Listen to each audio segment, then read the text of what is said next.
안녕하세요. 트레이드FX입니다. 지난 한 주 동안 잘 지내셨습니까? 오늘 저희 국내 주식 자산은 지난주에 비해 2,325만원 증가한 15억 5,785만원으로 마감했습니다. 삼성생명은 현재 수익률 128%, 대한유한은 55.9%, 롯데케미칼은 43.6%를 보이고 있습니다. 주식담보대출금은 지난주 2,675만원에서 145만원 증가한 2,820만원입니다. 해외 선물에서 증거금이 추가로 필요하게 되면서 대출금이 조금 늘어났습니다. 타사 대체 입고 관련 이벤트 금액 78만원이 오늘 입금되었습니다. 그래서 입금이 되자마자 바로 대출금 상환에 사용을 했습니다.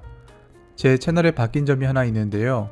혹시 여러분들 중에 어떤 부분이 바뀌었는지 알아채셨나요? 구독자 한 분께서 제 채널을 검색으로 찾기가 어렵다고 댓글을 달아주셔서 트레이더 FX로 검색을 해보니까 FX 마진 거래하는 해외 영상만 잔뜩 나와서 오일 전문가 단어를 채널명에 추가하게 되었습니다. 네, 그래서 이렇게 검색창에 오일 전문가 라는 단어로 검색을 해보시면 제 채널과 영상이 나오니까 앞으로는 쉽게 제 채널을 찾아오실 수 있습니다. 2020년 12월 8일 기사입니다. 떨어질 줄 모르는 코스피, 인버스, 곧버스, 개미, 울상. 코스피 지수가 계속 사상 최고점을 갱신하면서 개인들이 투자금을 크게 늘리는 종목이 하나 있습니다. 바로 코스피 인버스입니다. 결과적으로 인버스 ETF를 산 개인들은 지금 엄청난 손해를 보고 있고 오래 가져갈수록 손해액은 더 커질 것으로 예상되고 있습니다.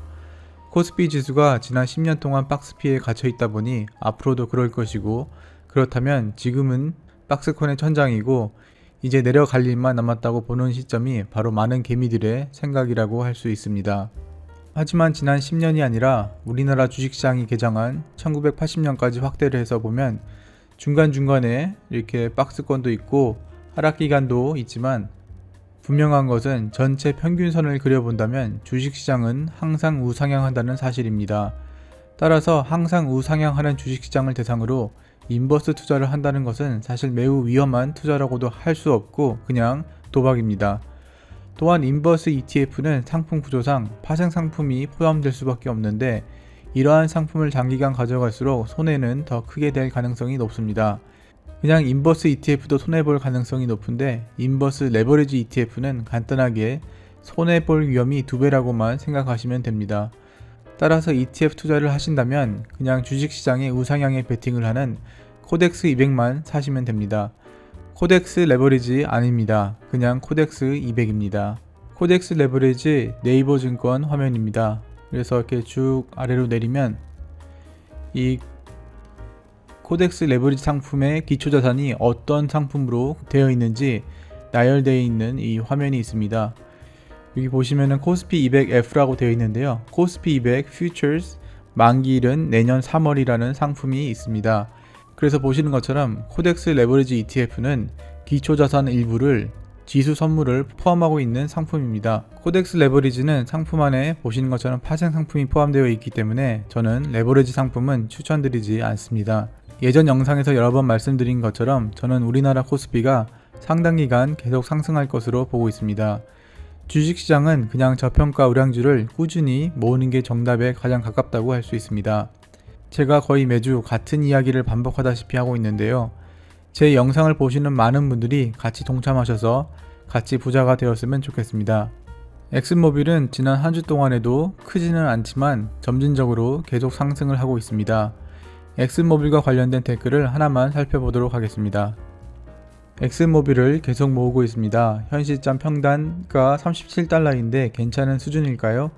그리고 엑슨모빌 차트를 보면 코로나 터지기 전에도 5년간 하향 추세인데 우려가 됩니다. 코로나 전의 가격으로 회귀할 수 있을까요? 항상 감사히 보고 있습니다. 댓글을 보니 이분은 아마 큰 고민 없이 저를 따라 엑슨모빌 주식을 매수하신 것 같습니다. 잘 모른다면 당분간 저를 따라 하시는 것도 방법이지만 투자에서 생존을 하려면 본인이 직접 공부를 하셔야 합니다. 인간 수명 100세 시대에 투자는 선택이 아니라 필수입니다. 따라서 남에게 전적으로 의지하지 말고 본인이 직접 공부하시고 확신이 선 후에 주식을 매수해야 합니다. 엑슨모빌이 지난 5년간 하향 추세라서 우려가 된다면 투자를 하시면 안 됩니다. 또한 지난 5년간의 하향 추세는 앞으로 계속 내려갈지 아니면 올라갈지에 대해 아무런 방향을 제시하지 못합니다. 우리가 초점을 맞춰야 할 것은 주식 차트의 추세가 아니라 바로 기업 자체입니다.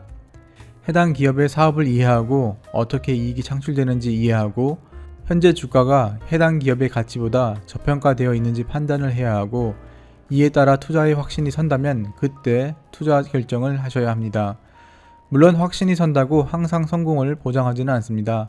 하지만 확신을 통한 투자가 되어야만 여러분께서 앞으로 있을 주가 변동성에도 주식을 팔지 않고 버틸 수 있고 또 주식을 계속 사모을 수 있기 때문입니다. 본인이 확신이 있어야만 비로소 이익을 극대화할 수 있는 장기 투자가 가능합니다. 저와 함께 엑슨모빌을 30불 초반에 매수하신 분들 중에 확신이 없는 분들은 아마 대부분 이미 이익을 실현하셨을 것이라고 생각이 듭니다. 2020년 12월 8일 기사입니다. 행동주의 펀드 공격받은 엑슨모빌, 석유사업 줄여라. 석유사업 지출 줄이고 재생에너지 투자하라 요구. 제가 다른 오일 메이저 말고 엑슨모빌을 매수하게 된 이유를 예전 영상에서 몇 번 설명을 드렸습니다. BP, 쉐브론, 토탈, 쉘 같은 오일 메이저들은 모두 신재생 에너지에 투자를 늘리고 있는 반면에 오직 엑슨모빌만이 사업 역량을 기존 석유 산업에 쏟아붓고 있습니다. 저는 신재생 에너지 기술 자체를 부정적으로 보는 것은 아닙니다. 다만 기업의 본질은 이익 창출인데 신재생 에너지에 투자하는 것이 이익 창출이 안 될 가능성이 너무 높습니다.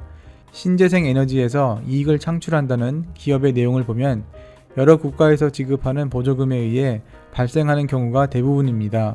보조금이 줄거나 끊기게 된다면 해당 사업은 바로 적자로 돌아가게 됩니다. 예전에 S-오일도 일찍이 태양광 산업에 투자를 한 적이 있습니다. 2013년 2월 7일 기사입니다. 태양광 실패 S-오일 고배당 잔치 고수. S-오일 이사회는 2011년 한국실리콘에 2,650억 원을 투자해 2대 주주가 됐다. 하지만 지난해 11월 2,650억 원의 투자금을 날릴 것을 각오하면서 유상증자 불참을 선언했다. 투자 손실은 고스란히 실적에 반영돼 지난해 S-오일의 영업이익 당기 순이익 대폭 감소의 원인을 제공했다. 아마 신재생 에너지에 최근 투자를 대폭 늘렸다는 오일 메이저들도 해당 사업에서 몇 년 지나지 않아 적자를 보고 사업을 접을 가능성도 다분히 있다고 저는 보고 있습니다. 영국은 2030년부터 내연기관 신차 판매를 중지한다고 합니다. 여러분 혹시 전기차나 수소전기차에 지급되는 몇천만 원의 보조금이 어디에서 발생하는지 아시나요? 역설적이게도 내연기관 자동차에서 사용되는 휘발유 그리고 경유 등으로부터 거둔 각종 세금이 바로 신재생 에너지의 보조금 원천입니다. 2030년부터 내연기관 자동차 판매를 중단하면 당연히 신재생 에너지 보조금도 천천히 중단이 될 것입니다. 그때까지 신재생 에너지의 경쟁력이 엄청 높아야지 살아남을 것입니다. 하지만 여전히 석유는 풍부하게 남아있는 자원입니다. 계속 늘어나는 전 세계 인구 때문에 신재생 에너지만으로는 감당이 안 될 것입니다. 석유 자원은 앞으로 수십 년 동안에도 많은 사람들의 바람과는 달리 계속 사용이 될 수밖에 없습니다.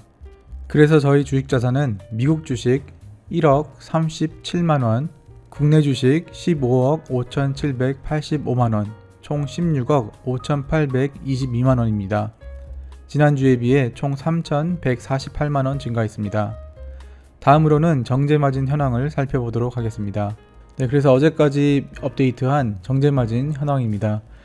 그래서 보시는 것처럼 정제마진은 큰 개선이 없이 계속 옆으로만 이어가고 있고 그 반면에 유가와 정제품의 가격은 계속 올라가고는 있는데 계속 같은 비율로 올라가다 보니까 정제마진에는 큰 개선이 없습니다. 계속 이런 방향으로 흘러간다면 4분기에는 재고평가 이익을 통한 일시적인 영업이익이 발생할 것으로 예상되고 있습니다. 하지만 정제마진의 개선이 없이는 꾸준한 영업이익이 발생할 수 없습니다. 마치기 전에 저희 해외 선물 매매 상황도 살펴보도록 하겠습니다. 지난주에 이어서 저는 계속 천연가스에 물려 있습니다. 지금 계약수는 매수 포지션 4계약까지 지금 늘어났습니다. 지금 평가손익은 마이너스 4,000불 정도입니다. 지난 한 주 동안 계속 물려있는 바람에 아무런 거래를 하지 못했습니다. 그래서 지난 한 주 동안 발생한 이익은 마이너스 5,000원입니다. 매수 포지션 2계약을 추가하면서 발생한 수수료입니다. 오늘은 여기서 이야기를 마치도록 하겠습니다. 오늘도 시청해주셔서 감사합니다. 그리고 여러분의 성공적인 투자를 기원합니다.